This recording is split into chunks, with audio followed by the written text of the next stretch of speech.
Hi there. Welcome to the 2020 Rundown, where in a few short minutes, I'll provide key news and information about the 2020 election. The purpose of these videos is threefold: to help you stay informed, to enable you to get more engaged in this year's election, and to create content that you can share with your own networks.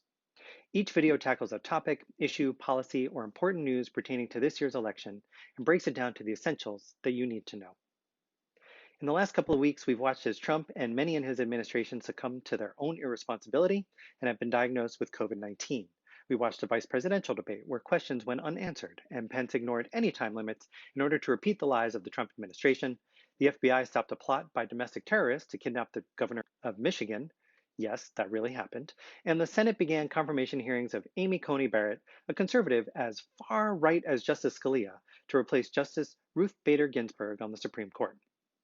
But voting is also underway. Mail-in ballots are reaching homes across the country, and besides, none of what I've mentioned, the debates, Trump's irresponsibility, a foiled terrorist plot, or a confirmation hearing, has actually changed the dynamics of the election. In this video, I'm going to talk about what really matters for this election, what you can do to make sure your vote counts. So, here now is the 2020 rundown, Making Your Vote Count. This year's election is unlike any election we've ever had before. Not only are there the usual attempts at voter suppression that unfortunately come each election cycle, pretty much always from Republicans, by the way, but the US is living through a terrible global pandemic, and the incumbent candidate for president is a threat to democracy itself.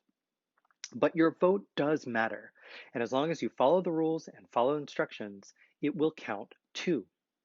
Here are my recommendations, and then I'll explain why. If you can vote in person, vote in person. This is the absolute best way to ensure your vote is counted and reported on election day, which is important this year. If you can vote in person but are somewhat at risk for COVID, vote in person early. This will help you avoid the crowds on election day and reduce the crowds for others on election day. If you're at high risk for COVID, if you're unable to vote in person, or if you're really uncomfortable voting in person, vote by mail. But drop your ballot off at either a polling station, a local clerk's office, or an official ballot drop-off box before Election Day. And again, make sure that you follow the rules and instructions of your particular state so that your ballot is not rejected. Now, let's look at why I'm telling you this. Perhaps the most important thing I can tell you is to follow your state's instructions for voting very carefully. That includes your state's rules and requirements for voting, as well as how to fill out and submit your ballot. While I personally wish there was more standardization across states, at the moment, each state runs its own elections, which means each state has its own processes for completing, collecting, and counting ballots. You can find your state's official procedures and instructions for voting by going to your state's Board of Elections website, or you can go to votesaveamerica.com/whatever your state is. They've done all the research for you and compiled all the information into one place. If you're voting by mail, make sure you follow the instructions carefully. About 1% of mail-in ballots are rejected, and while that doesn't seem like a lot, consider that many elections are decided by a small margin. And this year, there will be many more mail-in ballots, so that 1% of all of them will be more than usual. The mail-in ballots that get rejected are mostly those of first-time absentee voters, again, of which there will be many this year, but also the ballots of younger voters and voters of color. The three main reasons mail-in ballots are rejected: missing a signature, the signature doesn't match the one on file, or the ballot was received too late. If you're voting by mail, make sure you know what is required. If you vote by mail and can turn in your ballot early, you might be able to find out if your ballot was accepted or rejected.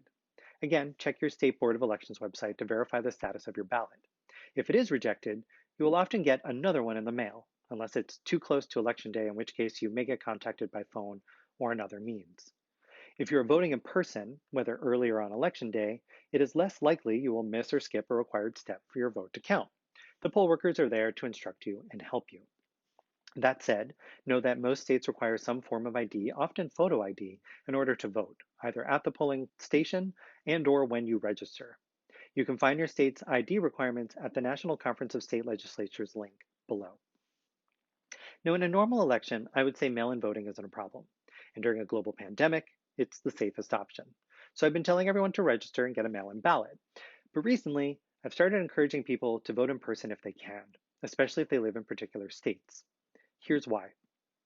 First, again, it reduces the risk that someone submits a ballot that will be rejected. Second, it eliminates any concerns about the ballot being delivered before the deadline. And third, This year, the timing of ballot counting matters. Trump has been undermining the election for months. Actually, he's been trying to undermine the election since he won an election 4 years ago. For him, there are only two outcomes. Either he wins or he was cheated out of a win. He has refused to concede. He's encouraged his supporters to engage in illegal voter intimidation by going to the polls and watching other voters. That's illegal, by the way. And he's been saying that there will be widespread voter fraud with mail in ballots. On the last point, I won't go into detail, but suffice it to say that the evidence points to voter fraud being incredibly difficult and, as a result, incredibly rare. If you haven't yet seen John Oliver's segment on voting by mail from earlier this year, check it out in the links below. In the second half of the story, he discusses just how difficult it is to commit voter fraud and all the steps someone would have to take just to submit one vote under someone else's name. It is not easy, and consequently, it rarely happens. The Brenner Center for Justice, a nonpartisan law and policy institute, did a study on voter fraud in 2017 in the wake of Trump's claims that there were millions of illegal ballots in the 2016 election, which he won, by the way. I've heard of a sore loser, but a sore winner. Anyway, the Brenner Center did a full investigation of voter fraud in the United States and concluded that the rate of voter fraud is between 0.0003% and 0.0025%. The report noted that it is more likely that an American, quote, will be struck by lightning than that he will impersonate another voter at the polls. A study in 2014 published in the Washington Post found 31 credible instances of impersonation fraud from 2000 to 2014 out of more than 1 billion ballots cast. Oregon has had statewide mail-in voting since 2000, and since then there have only been 14 reported fraudulent votes attempted by mail. So no, there is no reason to expect widespread voter fraud. Check out the link to the Brennan Center report for their investigation and links to a whole list of other reports that come to the same conclusion. By the way, just for the record, mail-in voting and absentee voting are essentially the same thing. The difference is that absentee technically means you won't be in your voting district on election day, but the process is the same for both. You submit your ballot by mail. And you should know that prior to the pandemic, 1 in 4 Americans have voted by mail.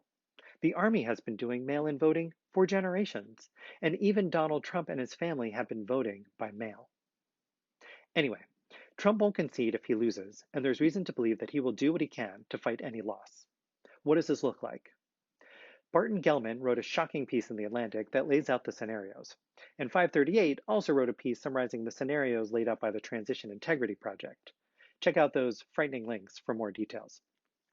The real problem is that there isn't a clear path to resolve the election if one candidate doesn't concede. Here's a likely scenario. Because Democrats are more likely to vote by mail, because some state deadlines for sending mail-in ballots aren't until Election Day, and because some states, including battleground states like Georgia, Pennsylvania, and Wisconsin, don't start counting mail-in ballots until Election Day, we're likely to see Trump up in the vote tallies on election night, followed by what's known as the blue shift. Results shift towards Democrats as more votes are counted. So while the final tallies, which may not come for days afterward, will show Biden and other Democrats winning, on election night, the map may look very red, and Trump, and possibly his allies, may claim victory. Okay, so what? The vote counting isn't over, right? We just wait for the final tallies? Maybe, but we have a candidate who will try to discredit the ballots, claim the liberal media are lying when the results shift towards Democrats, tweet about fake news and how he really won and was cheated by illegal votes. His team will likely file lawsuits to stop counting ballots and to have ballots rejected. Keep in mind, there are lawsuits in court right now to try and fight voter suppression and to make it easier for people to vote, lawsuits that Republicans will appeal as quickly as they can. Those lawsuits may reach a Supreme Court where newly appointed Amy Coney Barrett can help conservatives rule in Trump's favor. And I won't even go into the issues of electors and Democratic governors certifying one set of electors and Republican state legislators certifying another set, and how that would move to a congressional decision with Vice President Pence presiding over the results. Instead, let's talk about how to make those scenarios unlikely. The answer? A clear and decisive victory on election night. The longer the vote counting drags on, the more he's going to claim that he won and the vote counting is illegal or cheating or whatever lie he wants to make up. The sooner we can count the votes and there is a clear and decisive victory, the less ground he has to stand on that the ballots were illegal or should be rejected or whatever other anti democratic positions his campaign will take. So let's make sure that your vote is accepted and counted by election night. If you are voting by mail, you should have already requested and hopefully received your ballot. Follow the instructions very carefully when completing your ballot and when preparing to return it. If you're going to send it back through the Postal Service, send it before this weekend so there will be enough time to get it in. Or better yet, drop it off at a local clerk's office, a polling station, or an official drop off box for ballots.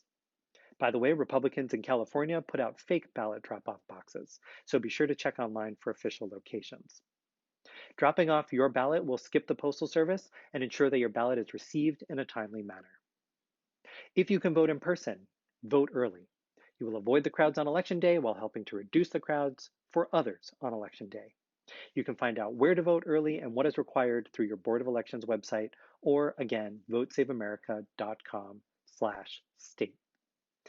And if you want to, you can vote in person on Election Day itself. Just make sure you have any required ID and that you go to your designated polling station. If we follow the instructions, if we get our vote in by Election Day, and if we get our vote counted by election night, we can have a clear and decisive result and reduce the risks of a contested election as vote counting continues after Election Day. I know I haven't been getting out videos as much as I promised. I've been a bit under the weather lately, but stay tuned for more. I plan on doing videos about what the polls do and don't tell us, what's happening with early voting, what's happening in the battleground states, and the key Senate races to be watching this election cycle. If you haven't started following Joe Biden on social media, I encourage you to do so and to share their videos and plans as they release them. I'll be talking more about what messages have been shown to be effective in persuading voters to choose Biden in an upcoming video. But for now, remember that positive messages about Joe and his plans to help Americans are even more effective than the negative messages about Trump. If you enjoyed this video, please like it and feel free to share it. Thanks for watching. Until next time, be safe, be engaged, and be sure to vote.